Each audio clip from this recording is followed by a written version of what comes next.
with 30 House Democrats writing a letter to House Speaker Pelosi asking her to bring forward legislation, get this, to support the police and address the nation's spike in crime. Quote, members should have the opportunity to show our constituents that we are addressing crime in our communities. South Carolina Congresswoman Nancy Mace, member of the House Oversight Committee and House Veterans Affairs Committee, joins me now. Good morning, Congresswoman. And good morning. So let's talk about this. We've seen for years now that Democrats, especially the caucus on the left, want to defund police. They want to move funding to people that are counselors and things like that rather than actually going out and policing. They've used race as an issue here. And now we have 30 Democrats that maybe they just want to make sure they keep their seat. Is that what this is?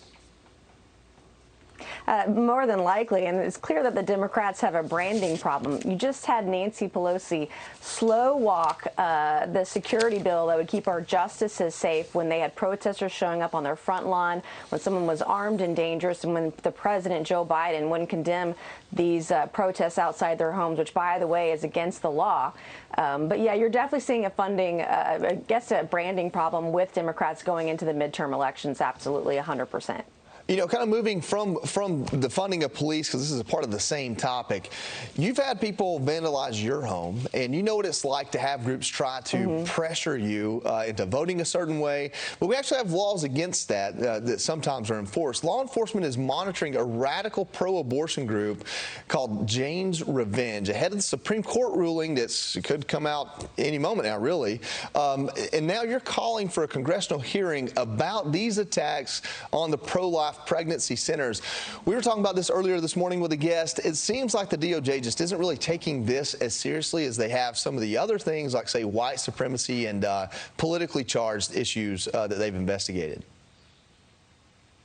No, absolutely. We have a lot of hearings on Oversight Committee and other committees about right-wing violence, but none about left-wing violence. And when you go and you have the FBI come and testify at your hearings, they'll tell you they don't even classify Antifa or anarchists as its own classification of groups or extremists that are committing crimes. Like this Jane's Revenge group, they have taken claim for over 14 firebombs and attacks on these different pregnancy centers and faith institutions across the country. There have been over 40 attacks over the last few months, and we're not having a single hearing or investigation about it. And we really ought to make sure that every community is safe, no matter their faith or political bent. You know, we have some sound on tape here of the White House kind of denouncing violence. Let's take a listen.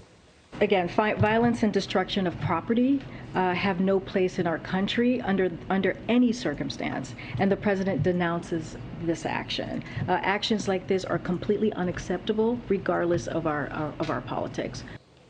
So the juxtaposition here, you know, we talked about defund the police being a movement on the left, and now you have 30 congressmen on the left calling for funding the police, basically. Now we move that over to this issue, and we see the White House is saying, oh, violence, we don't have a place for that. But just a few weeks ago, we saw, or not even a few weeks ago, we saw an assassination attempt on a Supreme Court justice, and we couldn't get the White House to really move or say that, hey, don't go protesting, which is against the law, in front of these Supreme Court justices while they do their job. This is a little bit of speaking out of both sides of their mouth, and can you really trust that the DOJ is taking this seriously if it seems the White House hasn't? Well, everything the White House says, everything Joe Biden has said so far in his first term as president has been a lie. He's just flip-flopped on every issue. And in fact, when it was brought up to his administration weeks ago, when the map was released, the addresses were released of the justices, they were very flippant about it. They didn't condemn this. And then since, and as you said, someone showed up on Justice Kavanaugh's porch, armed and dangerous, ready to kill, and they just let it go. And they've slow-walked security for our Supreme Court justices. But because of the prospect of violence, because of some of the rhetoric on the left, and they're allowing it, endorsing it, and condoning it, they've now had to put fencing around the Supreme Court, even just down the block from here. And so they're not doing their job. They're not doing a good job in protecting our communities, which is why you're going to see many of them voted out in November. Well, Congresswoman, thanks for joining us this morning, and we'll see what happens. Thank you. I'm Steve Ducey. I'm Brian Kilmeade. And I'm Ainsley Earhart. And click here to subscribe to the Fox News YouTube page to catch our hottest interviews and most compelling analysis.